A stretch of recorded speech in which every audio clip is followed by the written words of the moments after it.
to be a successful artist, you either have to be insanely arrogant or insanely selfless, because you have to have the delusional confidence that no matter how many people meet this with apathy, I'm going to keep doing it because it's going to help one person, or it is already helping 10 people. I think you can really create change in our world with art. And then the ego is thinking that I'm the one that can do it.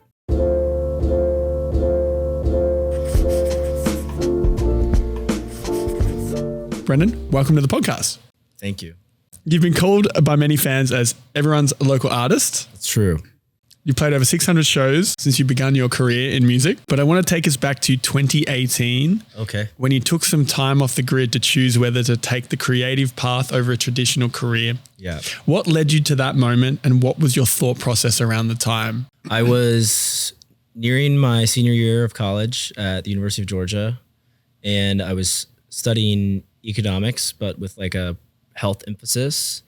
And at the time I thought I wanted to help reform the United States healthcare system because it's notably horrendous. So I was studying econ, and I was going to go work in probably like consulting or startup space and get some experience towards the healthcare vibe. And just something, I felt like discontent, which I wasn't really sure why, because the jobs I was looking at were exciting and engaging. I'd be able to problem solve. I'd be able to travel, which I love travel. I love people. They'd be people facing jobs. I'd make good money, but I just felt this like deep discontentment inside of me, and I didn't understand why. And I remember I was talking with my dad, and he was like, "Why are you so unhappy?" And I was like, "I don't know, because everything in my life is like pretty good. Like I actually have a good life. And so why am I so unhappy all the time? And why am I so discontent about what I'm going to do with my life and what my life looks like right now?" And that's where my head was at when I went up to that like cabin and unplugged and drank a full bottle of wine. First time in my life I'd been drunk because I was fasting and I didn't understand. And I wrote this poem, and I was like, yeah, this is fire. And the next morning I read it and I was like, this makes no sense. And then I think it was 2 days later, I went to the Reputation Stadium tour with my dad. And that was really where I felt like, okay, I think that's actually what I want to do. And then you look back and find like these photos of me as a kindergartner dressed up as a singer for career day, and like videos of me just hamming it up at the church choir, right? And like remembering the first time I sang, remembering how much I love guitar, knowing I've been writing since I was 11. It's how I process life. It's always how I've processed life. And I think it was always clear, if I was able to take myself out of like the structure I was in, that this is what I should be doing. But I was raised in a family that's competitive and successful, and I'm not hating on that. I love those values. I'm American. I love that crap. Yeah. And I went to a school where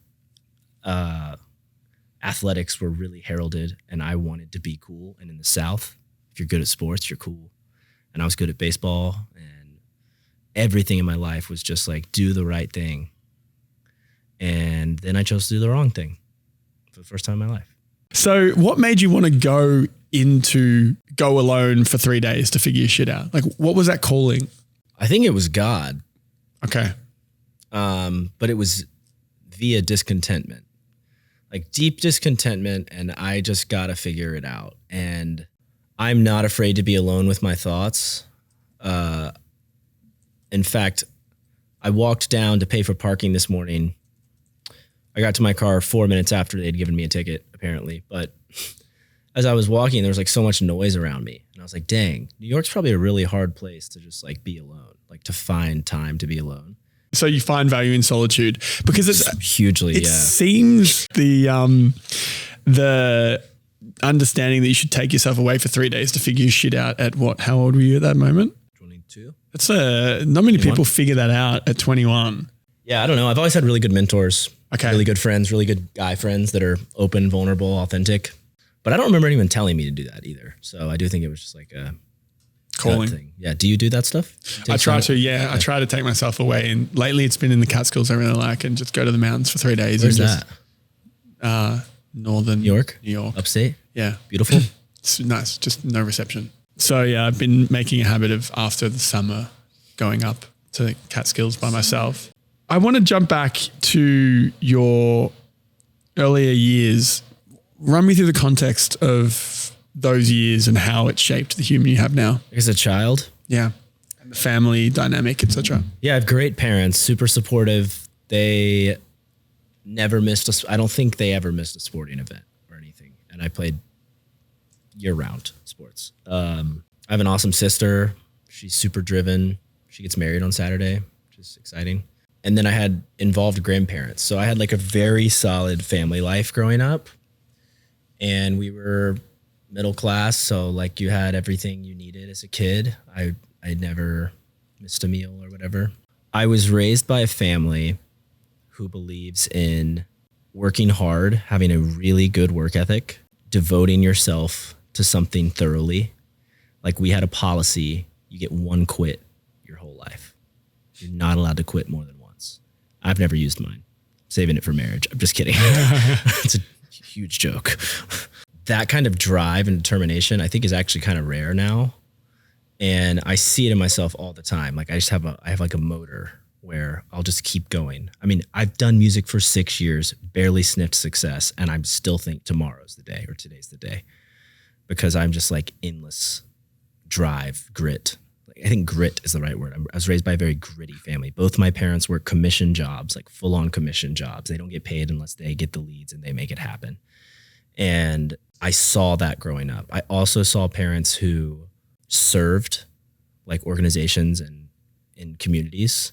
And so I got that value instilled in me that it's people are important and relationships are important and friendships are important. On top of that, I was super into sports and really competitive, and I played baseball. And so in baseball, super famously, obviously you fail 7 out of 10 times you're in the Hall of Fame in the majors. If you fail 7 out of 10 times in high school, you're kind of mid. But I grew up failing. Like my sport was to fail and get back in the box and fail again, and then maybe get a hit and fail again. And that all of that has built in me this like foundation of grit and determination and undying like stubbornness, like borderline delusional, right? And so sometimes I think it does look like delusion, but in reality, it's just like, I know what I want to do. I know who I want to be. I'm going to evaluate that every 4 years. And that's just because of our schooling system is like 4 years of middle school, 4 years of high school, 4 years of college. So I was like, okay, well, for 4 years, I'm going to travel and tour. And then I was like, for 4 years, I'm going to live in LA. And then at the end of those 4 years, I'll decide again, what am I doing for my next 4 years? I like that. Yeah. And right now I'm super committed to this and I don't want to do anything else. I love it. I actually said to my parents a couple weeks ago, I would rather die than fail, which is super toxic. But that's how I was raised. I was raised to keep going and to fight and to grind. Well, I want to touch on the community things. So run me through what Muse UGA was and why it was important to you. What'd you read? My amazing students profile at UGA? LinkedIn? Did you read my LinkedIn? We just do research. Muse UGA was That's actually a really nice compliment. Yeah, you're welcome. Muse UGA was a organization that I helped start as a freshman, where we gave music lessons to kids at the elementary schools in Athens. And Athens, Clark County is the poorest county in the state of Georgia. It's where the university is. So there's this juxtaposition of like everyone going to UGA, if they're from in-state, isn't paying tuition because we have this amazing in-state scholarship program. And if you get in, you have the scholarship. So like 80% of students have tons of spending money or enough. And then you have the poorest county in the state. And college students are always looking for ways to serve and ways, honestly, to build their resume. And this was a cool way to give students an opportunity and a pathway to do that while also serving. So we taught guitar, piano, drums, singing. I think by the time I graduated, we were in 3 or 4 elementary schools. It was really cool. I honestly did not like giving lessons. I'm not very patient. So I became like overseer, planner, manage the exec board, have them do their job, lead well, don't give lessons. I was not patient. I was not good at it. Nice. So you find it really valuable to give back where you can. What other scenarios have you given back and how has that returned to you? I try to be generous financially, which is hard when you're really poor. I have some crazy stories about like financial provision in my first 5 years. My favorite one is November 2023. I finished tour in Texas and I was like $2,200 something short of being able to pay rent in January, and I had no gigs for December. And I'm driving home in the pouring rain in Dallas, Texas. It's like 38 degrees. Awful. If you've ever been in 38 degree rain, you know it is the worst thing ever. It's like, please snow or don't rain. I'm punching the roof of my car, like pissed off at God that I'm like not gonna be able to pay rent. And I'm like, if this is what I'm supposed to do, if this is like my calling, you got to figure this out. I'm like pissed at God. I get home to where I'm staying, which was with my friend James, 25-year-old married dude with a cute Sheltie, not making a ton of money.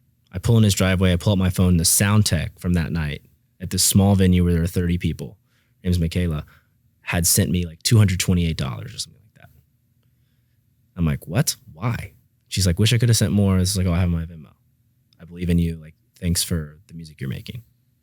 That's unheard of, right? Like sound, it's not a thing. I walk upstairs. They're already asleep. And there's an envelope with a handwritten note. It's like, we believe in you. We love what you're doing. We love your music. Thanks for staying with us. We felt confident God wanted us to give you this amount of money. It's a $2,000 check. $2,228 was like exactly what I was short of my rent. That's crazy. Insane. And so if that's happened, it's like, oh, it's all coming. Like it's a cycle. Like I can give money away. I will get blessed in return. It's not even in return. It's not like a give and take thing. I just think it's like understanding that money's not even mine. Like it's to be shared. It's my material possessions are fleeting. So that's the money side of things. And then just people, I try to like really devote myself entirely to the moment. And I feel like that is returned immediately. Like everyone, if you like, you're a great listener, you make great eye contact, you ask great questions. I'm sure you do that outside of this setting too. And I feel like everyone probably re-engages with you because that's, to me, like, you know, when someone's authentically interested in you.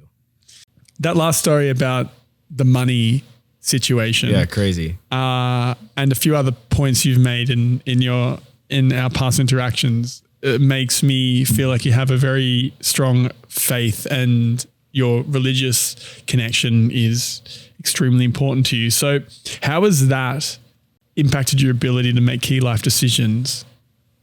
Yeah, it has a lot. I think if you believe God is for you, it can give you a lot of peace when you do make decisions. There's a verse that always comes back to me when I'm trying to make a decision in the book of Isaiah. There's this one verse, 30:21, that says, whether you turn to the right or to the left, you'll hear a voice in your ear saying, this is the way, walk in it. And I always think that does not apply to my next decision. And it always applies. It's like, oh, where am I going to go to college? All right, well, if you go to Georgia or you go to North Carolina or you go to Vanderbilt, it's going to be fine. Like, just do it. Okay, what am I going to do for work? Well, if I'm going to be a consultant or if I'm going to work in startup space or if I'm going to go to Colorado or if I'm going to do music or if I'm going to go do Fulbright in Spain or whatever, like, it's fine. Just make a decision.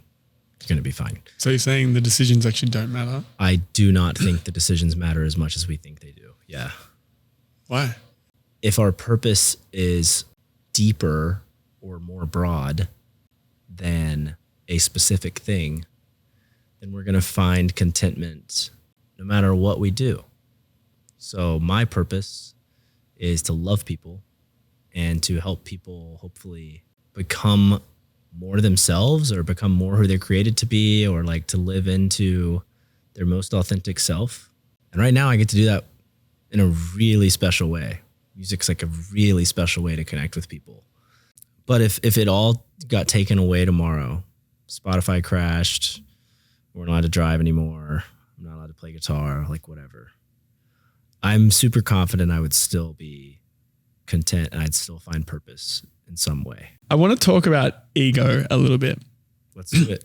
Now, how does your ego help or hinder you in creating your career in music? I was actually thinking about this morning as I was walking around. I think to be a successful artist, I'm going to say either, and then I actually think it's both. You either have to be insanely arrogant or insanely selfless. And I think in reality, it ends up being a little bit of both, because you have to have the self-assurance, the delusional confidence that no matter how many people meet your work with apathy, that it's worth it to keep going because someone's going to get changed by it. And at the same time, you have to have this belief, you have to have this surrender that no matter how many people meet this with apathy, I'm going to keep doing it because it's going to help one person, or it is already helping 10 people or whatever. So you have to be like so confident that you have to be some level of delusion and an egomaniac. And you also have to be so selfless to be willing to make your life horrible for a long amount of time. I mean, I've for 6 years barely made enough money to eat enough food and pay rent and pay for gas and play shows and make merch and record albums and pay the people who are recording the albums and pay the people for videos and run a business, right? Barely made enough money to do any of that. You are now? Are you now? Why do I keep, I'm still barely making enough money, but okay. Yes. Why am I doing it? Like why, what keeps me going? It's not the ego. It's the thought of impact and purpose that I think is deeper in art than anything else. I think you can really create change in our world through art. And then the ego is thinking that I'm the one that can do it. Right? Like, it's me. I'm the guy. That's the ego part of it, I think. Yeah, it's a double-edged sword, isn't it? I mean, I'm thinking about that for the podcast as well. It's like a similar concept. Yeah. Is that how you decided to start the podcast, was to create large positive impact? Yeah. I want to talk about impact that you've had on potential fans. So I want to talk about the craziest fan experience you've had, the most impactful fan experience that you've had. Tell me about a craziest story. Or most impactful? Most impactful. We spoke about impact before and how you want to impact people. Yeah. What has been the most impactful? So many. I mean, I feel like the most impactful ones are pretty private to the fans, but I've had multiple fans reach out about how my music has helped them through like suicidal thoughts and self-harm thoughts and stuff, and just feeling like they're not alone, or feeling like the darkness isn't so dark. There's light in it. There's light out of it and through it. And I think if you have any role in saving someone's life or making them believe there's a point to keep going, a purpose to keep living for, what else can you do once you do that? Like, those are the things when I'm getting 300 views on a TikTok that I'm like, whatever.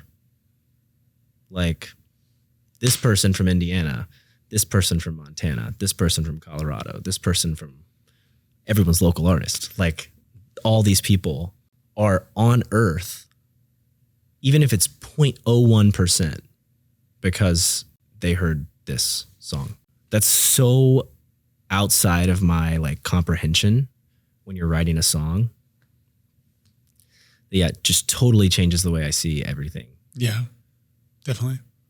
It's a crazy thing. Music really hits us to a core.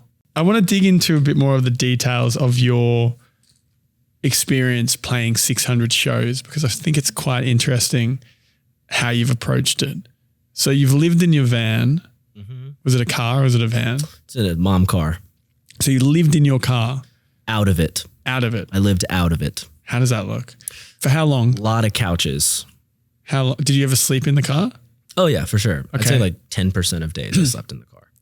So yeah, I couch surfed a lot, but I mean, I was touring 330 days a year for 4 years. So how has that impacted the way you approach kindness and giving?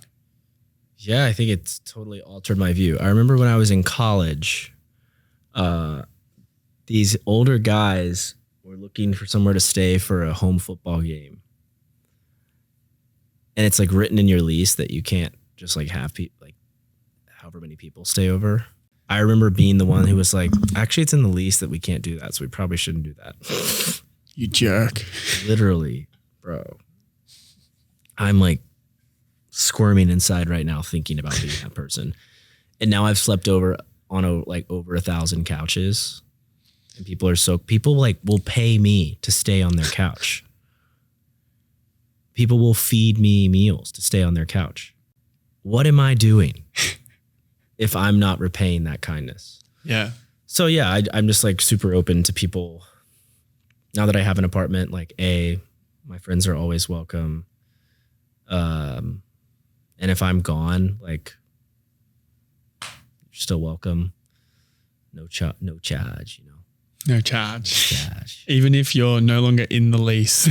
No charge. Go for it. Yeah. Go in there. So yeah, I mean, kindness is contagious. Is that a thing? Do people say that? I don't know, but I like don't mind that. it. Yeah. Yeah. Kindness is contagious. Yeah. So when you're kind, people are kind back. Yeah. So I want to be kind back. Just quickly though, I love doing this podcast. If it's positively impacted you in some way and you would like to support us, please subscribe. By subscribing, it allows us to build a much bigger base of listeners, which results in better guests, better production, and a better show overall. Alternatively, please take a look at the affiliate links of the products that I use and love in the comments below and consider purchasing using those links. They'll give you a discount and they'll also provide the podcast a small kickback. These are two very easy ways for you to support us as we continue to grow the podcast that we absolutely love doing. Thank you for your support, and now back to the episode. So what are the key lessons you've learned from playing over 600 shows to date? Oh yeah. The big one is it doesn't matter. Really? Which is like the opposite of everything I've said on this podcast. But like, okay, the show doesn't go well. Well, honestly, to the fans, it probably went pretty well. Like I'm good at music. So I perform, it's going to be pretty solid. People are going to think that was a good show. Yeah. I'm good on stage. From 600 shows, the big lesson I've learned is how to connect with a crowd. Yeah. I read a bunch of things before I go on stage. One of them is like a credo I wrote 4 years ago about what a good live show is. What's the credo? I don't have it memorized, so I can't read it to you, but it's something. What is a credo? No, what is the credo? Oh, it's like a paragraph. Who wrote it? No, I know what a credo is. Oh, you wrote it. Yeah. Wow. And one of the lines is like, can you paraphrase it? I'm curious. Yeah, one of the lines is like, my job is to fearlessly lead the room to where I'm supposed to take them. And I never have a set list. So I stand on stage and I'm like figuring out where we need to go. Do you have a band at all? Or is it just you? It's just me. Will that be the end goal of always just being you? I like it. I like being human on stage. I think everything's really polished in art right now. Like it's tracks. Yeah. We got tracks, we got locked in bands, and I love that stuff. Like I love a good track show if it's good. I love a good band show if the band is good. My favorite artists, my favorite parts of their shows is when it's just them and their instrument. Garth Brooks, one of my favorite artists, and he did a Vegas show for like 15 years, for a lot of years, where it was just him and his guitar. His encore, just him and his guitar. That's my favorite part of his show. Ed Sheeran, just him and his guitar. So human. Tash Sultana, one person on stage. You know Tash, Australia. I booked her for a show in Australia. Yeah. Yeah. Tash is like the She's biggest impact on my live show of anyone. Great. We fucked it up though. Oh, Our sound guy was kind of shit. Oh no. So I was a bit awkward, but you know, it sold out really quickly. It was probably the last show. So it was really funny. I just like managed to finesse the agent into doing the show. It was fine. Where was it? It was in my hometown in Australia. It's like a big. It was like a 600 cap room. Sick. But he cancelled, and I called him. I'm like, dude, this festival that you want to bill on in this city isn't actually going to happen. Like, I know that. So don't do that, do this. And he's like, oh, really? I'm like, yeah. And then he did the show. The festival never happened. Nice. Festival may have happened if they landed Tash though. So my bad. Hilarious. Welcome Is to it the Melbourne? promoter game. It's like an hour south of Melbourne. Okay. Nice. And she came to do this show. She didn't actually announce it. She announced it on her stories as like a little side thing outside of her tour. It sold out in 12 hours. Wow. And then she played this intimate 500 capacity show So sick. in this like band room that I was. And what does Tash play in Australia normally? What size venues? Well, this is the thing. So this is the story. So, Okay. so she plays this show, and then 6 months later she announces a stadium tour, or 3 months later she announces the next tour, which is a stadium tour. So we got this little weird moment in time where I managed to finesse this stadium act to play in So a sick. regional venue to a 500 cap audience. So sick. And it was really cool. And we've got Yeah. a photo where I'm like on her head. And Tosh is just pissed because the sound was so bad. And when Nah, you she was a loop, chiller. She didn't. when she you was loop fine. and the sound is bad, it's like No, what are the you doing fucking this? the wedges dropped. So she was playing off front. Looping without wedges. She was looping off front of house because the wedges dropped, and the tech guy couldn't figure out why. So she just had to wing it. She crushed it. Yeah, she was a pro. Looping without wedges. Looping without is wedges. Wild. She was looping off the front of house. wild. That Yeah. is a level of talent that is just rare. Yeah. That is wild. Yeah. Taylor Swift concert also just everyone's favorite moment of the Taylor Swift concert is like the special songs that she does. Everyone is drawn To authenticity. to authenticity. Yeah, And yeah. I always, even if I have a band one day, I always want there to be a very, very, very large emphasis on authenticity Yeah. in my concert. So I'd say those are the big things I've learned is it really doesn't matter if it feels like it's going poorly, just have fun. Like you're Yeah. literally playing music for a living. It's kind of cool. Really. Okay. There's worse things to do with your time. even if everything goes wrong, it's like, all right, it's not that bad of a job. Yeah. Yeah. And two is be human Yeah. and connect with people. They want to be seen. Most people don't go to a concert to not be acknowledged, or they just listen on Spotify. Yeah. Yeah. Please playlist me, by the way. It's analogous, doing the 600 shows is analogous to the story around the Beatles playing like 7 nights a week when they Yeah, started yeah. off as a band and just doing the reps.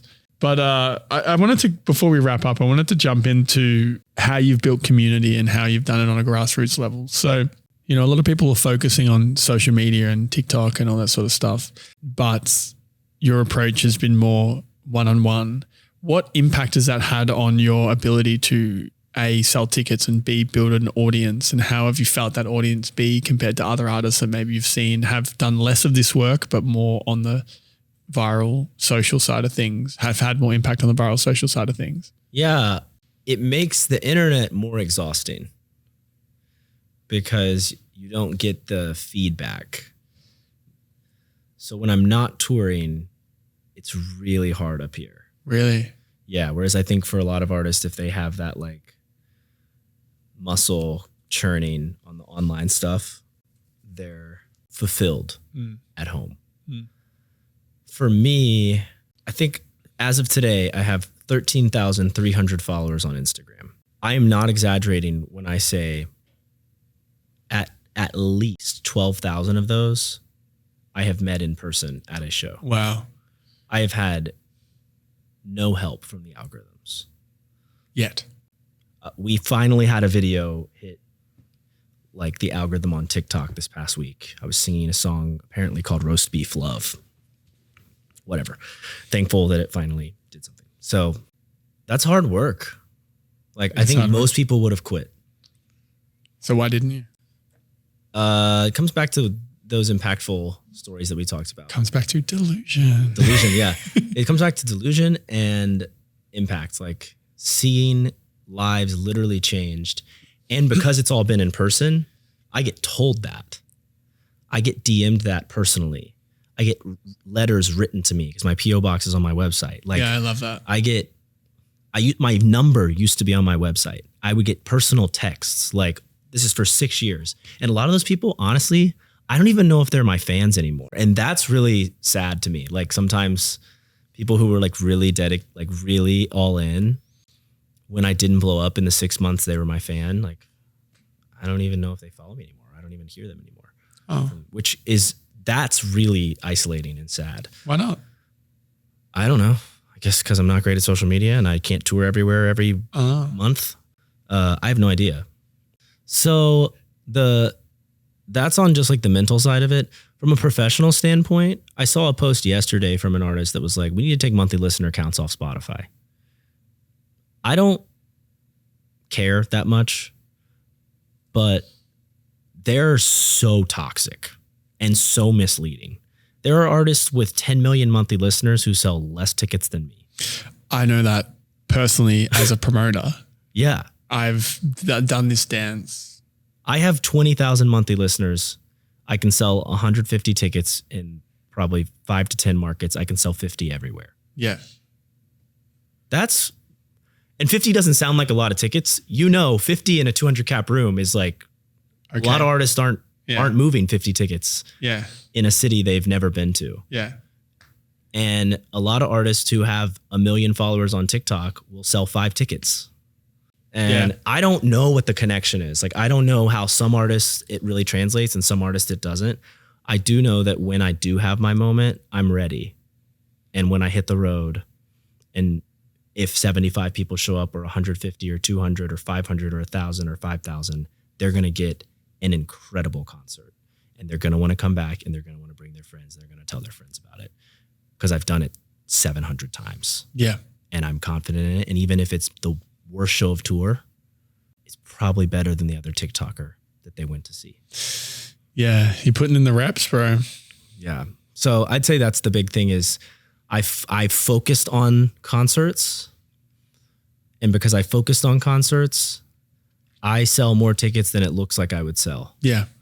Well, I mean, when I hear about content and stuff, I mean, I don't know too much about creating content on social media for artists, especially live artists. I've had a few videos go viral recently on the DJ front, but I don't have anything to back it up. Like I don't have any like music or anything that I'm writing that will then feed people into it. It's just like, I just do some random shit and DJ sometimes. What about those videos? Come to my Make them podcast. go viral. Well, we can show you afterwards, but basically recently I did I played at a festival in Australia just over New Year's, and it's one of the biggest festivals in Australia, and I played a pretty big stage. I played a really early set time in a really good stage, and it built from like 100 people to probably a couple of thousand in the hour. Sick. It was really cool. And I filmed the whole thing multi-camera, like 4 cameras. We've edited it. We put on YouTube, and then I clipped out key moments, like 9 or 10 of them. And then over the course of like 2 weeks after that gig, I just like daily was posting these shorts. And one of them was just me doing this like live mashup between like a house track and a hip hop vocal.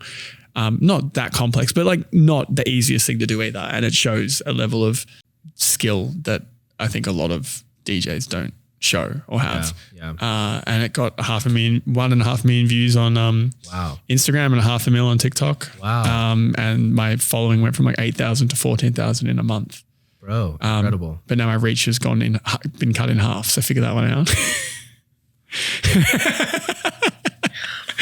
My stories will get like 2,000 views on 8,000 followers pretty regularly, and now they get 1,000 views on 40,000 followers.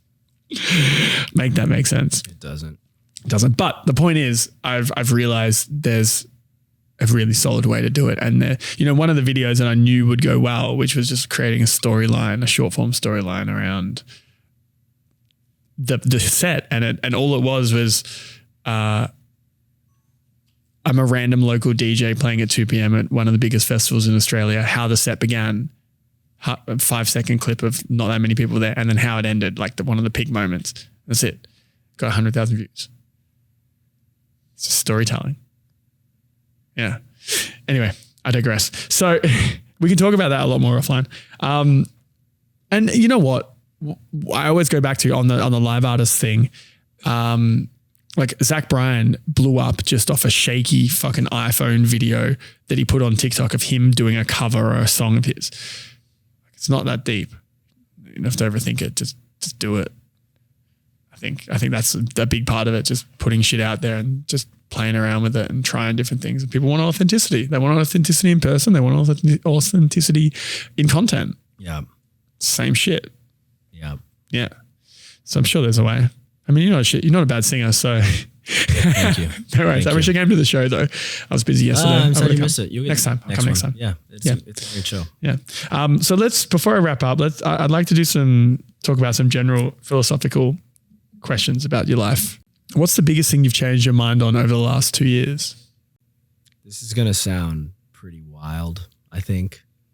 I now believe female friendships are worth investing in. Interesting. I was raised in a community where we were taught if you're not going to marry them, you're probably not going to be friends with them in 10 years. So what's the point? And I kind of bought into it for a long time. And I think men need women.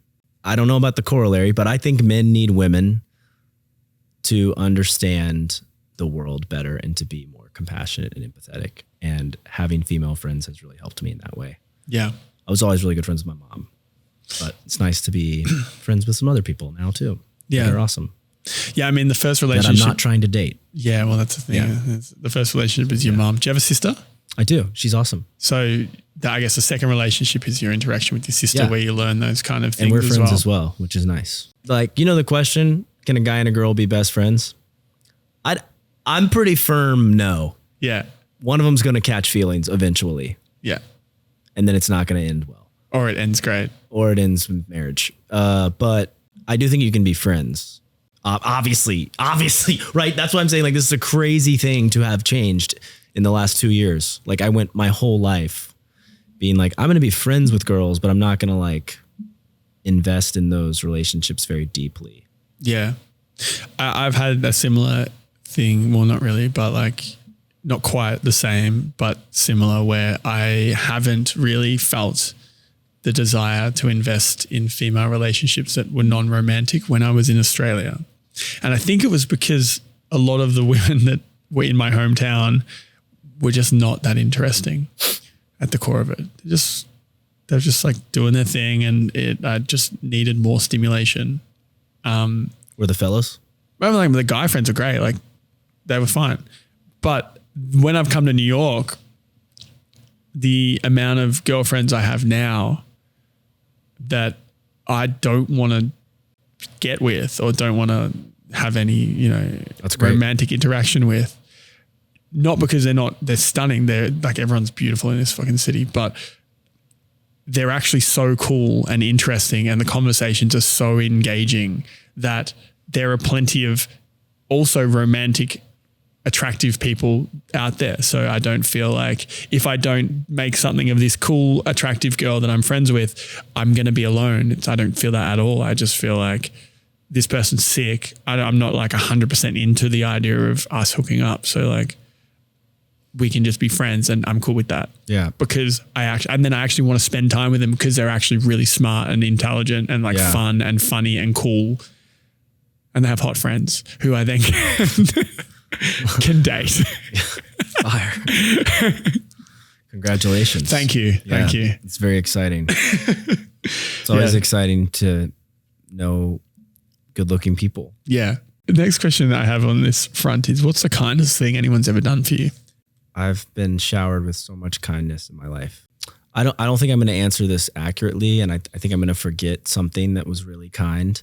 The thing that pops in my mind, probably because of what we were talking about, was a family literally let me live at their house in Los Angeles for free. Now almost a total of a year. The Worth family, that's so crazily kind. And every other couch I've ever stayed on, and the money story I told you about, all that stuff is so kind. So crazily kind. And the money stuff, that's one story. This summer, someone saw me giving Polaroids out for free and having people sign footballs so that they felt like they saw that I care, that you were there. And they were like, we want to buy everything you're giving away for free so that you don't have to lose money on it. They sent me $750. I stayed with someone right after that. They gave me $320. It's just this crazy kindness. So much kindness. Nice. I could be better about being kind though. It's all right. Just try to do better tomorrow. Yeah. Not today though. Tomorrow. Not today. No. The thing I like, and I've been saying it quite a lot lately, you know, I have a bad day, and I remember vividly saying this to somebody recently. I was explaining the challenging day that I had, and I just said to her, I was like, we're on the phone, and I said, but it's okay because I can go to bed tonight, I can wake up tomorrow and I can try again. Love that. It's so valid. Super like, valid. I was kind of shitty today. I like did something I didn't love, but tomorrow I can try again. Yeah. Grace and forgiveness are really powerful weapons. Weapons Tools. for good. Tools. What is the book that you would like to give people the most? Chronicles of Narnia. 7 books in one.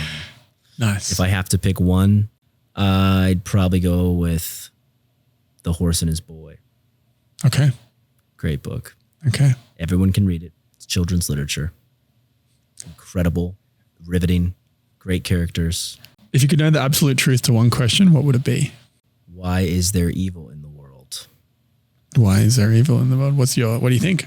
Why did you do that? So rude. I think there's a lot of temptation for selfishness, and that ends up looking like evil. Interesting. Yeah. I think we're all pretty selfish. I don't think selfishness always equals evil, but if we're all walking around just thinking about how does this impact me and only me, that's going to have a lot of ripples. The collapse of society It's kind of what's going on. begins at the individual. Yeah. What's that quote? I don't know. I read it somewhere on Twitter. Yeah, it's nice. Really It sounds liked like some like Russian philosopher or something. Japanese, I think. Yeah. Anyway, wrapping up. What's one lesson you would like everybody that is listening to this conversation to take from today? From our conversation, Yes. take heart, have faith, give it a go for 4 years, then reevaluate. I like the 4-year thing. That's a really cool. I'm It's a going to good use time that frame. because I just moved to New York a year ago, and I was like, how long do I do this for? Yeah, look at it as a 4 And year you've actually answered. I think 4 years feels like the right. Just pulled his finger for anyone listening to audio. That's why he randomly just made the fart noise. Anyway, is there anything you were excited about at the moment that you want to let the listeners in on? I'm super excited about album probably coming out in August, tour thereafter. Back to New York? Yeah, I'm definitely coming back to New York. I love the city. I'm excited about ski season. Mm-hmm. It's like 9 months away. Mm-hmm. That's going to be awesome. Mm-hmm. Christmas is going to be sick. Mm-hmm. College football. Mm-hmm. Oh my gosh, I'm excited for college football. Mm-hmm. And then the next album. 4th of July. Always Yeah, a great true. day. You're going to love it, man. You just grill some dogs. Yeah, yeah. No, Drink I've done it. beer with the I fellas. came in 2022 and Pause. where can people find you if they're interested? I'm not on the dating apps, so you're going to have to DM me. Okay. Where would they DM you? I think that's a funny response. Because it sounds like... Anyways, Instagram at Brendan Abernathy, TikTok, I got a couple. The one that's doing better right now is at Brendan Abernathy. There's also It's Brendan Abernathy. I got Spotify, Apple Music, YouTube, Deezer. Rhapsody. It's just my name though, everywhere, Brendan Abernathy. My email list is pretty electric. I just did a joking shake, but I mean, it's fun. It's just so you know I have shows. Yeah. That's my thing is come to a show. Yeah. I'd say that's my honest answer is come Join to the a show. email list, come to a show. Come to a show, shake my hand after, take a Polaroid. You can buy some merch. Yeah. Buy all the merch. Lifelong fan Nice. until you get married. Yeah. Usually people stop being fans once they get married. Or they bring their partner in. Oh. So there's churn. Churn. Okay. The southern churn. My last question for you is, what is the meaning of life? Love God, love people. All right. Love yourself, I guess. All right. Yeah. Brennan? What's Thank the you. meaning of life to you? We don't have time for that. Wow. It's a long answer. Oh, yeah? You got to go. Dang. Is it on another podcast? It is on other podcasts. All right. Send me a link. Okay. But the short version is, this will make sense to you. Okay. So God created us in his, whatever they say, God created us in his image. They do say that. He's the creator. I think, therefore, we are at our most natural and happiest state when we are also creating. Created to create, baby. Yes. So I think you find something that you want to create and you make an effort to create in whatever format that may be. It could be a business, it could be a family, it could be a community, it could be music, it could be a podcast, it could be books, whatever the fuck you want to create. Creation. Can I ask you one more question? Yes. It's my favorite question to ask people. Go on. What's the most beautiful thing you've ever created? It's ironic because I'm not actually a part of it anymore, but I was a partner in a destination festival in Thailand for 4 years. And then we had a bit of a director falling out and that's really cool. I walked away. But yeah, that whole experience and the way people got to connect with a beautiful tropical island in Thailand, and it was a couple of hundred people and it was really, really impactful, was probably one of the most beautiful things I've been a part of. That's fantastic. Yeah. What's it called? Sundancer. Thank you. Thanks for coming through. Glad we made this work. I'm keen to do a few more once this career keeps developing. So let's do it. We'll check back in. Stay connected. Check back in. Nice. And if anyone's made it this far, please go to YouTube, search That One Time with Adam Metwally, click subscribe, like the video and leave us a comment. Beep boop. See you, brother.